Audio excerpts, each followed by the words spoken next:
Hey folks, this is Ty Farrell from OutlawHue. In this series of videos, I will be going over how I made this digital sculpt of Marcus Aurelius in Zbrush.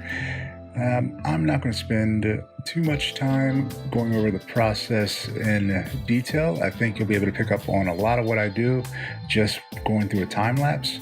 But what I will do is spend time at the beginning of each video to outline the process that I go through.